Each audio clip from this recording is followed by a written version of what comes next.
আমাদের রোগীদের অনেক প্রশ্ন থাকে যে স্যার পিত্তথলির পাথর হয়েছে, আমরা এটা স্যার কিভাবে অপারেশন করব? আমরা কি কেটে করব নাকি ল্যাপারোস্কোপি মাধ্যমে করব?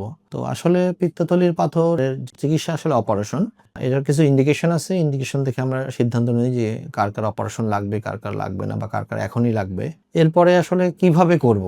এটা আসলে কেটেও করা যায়, এটা ল্যাপারোস্কোপিক্যালিও করা যায়। প্রতিটা অপারেশনের কিছু প্রোস অ্যান্ড কনস আছে। মানে কোনোটার কিছু সুবিধা, কিছু অসুবিধা আছে।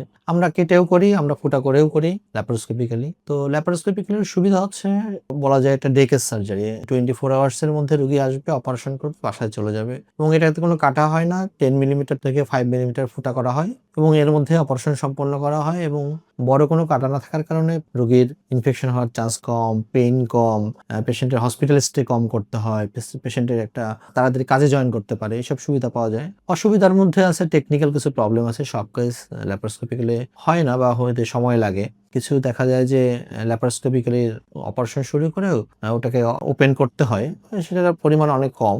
আবার দেখা যায় ল্যাপারোস্কোপিক্যাল অপারেশনের একটা মেশিনের একটা কস্ট আছে, এই জন্য একটু কস্টটা একটু বেশি বৃদ্ধি পায়, কস্টলি একটু।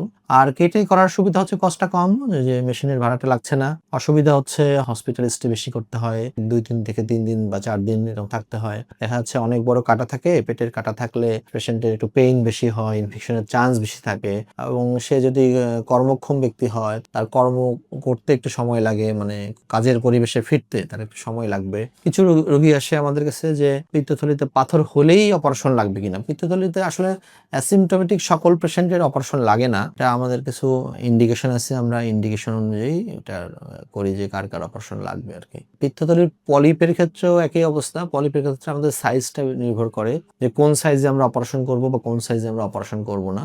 আর গলব্লাডার স্লাজ বলতে কিছু পাওয়া যায়। দেখা যায় পিত্তথলিতে পাথর হয়নি, অনেকে জিজ্ঞাসা করে স্যার আমরা ওষুধ খেয়ে পিত্তথলির পাথর ভালো করতে পারবো কিনা। আসলে পাথর হলে ওষুধ খেয়ে ভালো হওয়ার সম্ভাবনা নাই বললেই চলে। তবে যেটা আমরা স্লাজ বলি, মেডিকেলের ভাষায় আমরা স্লাজ বলি, বা বলা যায় যে পিত্তটা ঘন হয়ে গেছে বা কাদা কাদার মতো হয়ে গেছে, এইটা ওষুধের মাধ্যমে সারতে পারে এবং আমরা ওষুধ দিয়ে দেখি রোগীরা ভালো হয়েও যায়। কিন্তু পাথর হয়ে গেলে এটা আসলে কখনোই ওষুধের মাধ্যমে সারে না, এটা অপারেশন করতে হয়। ধন্যবাদ।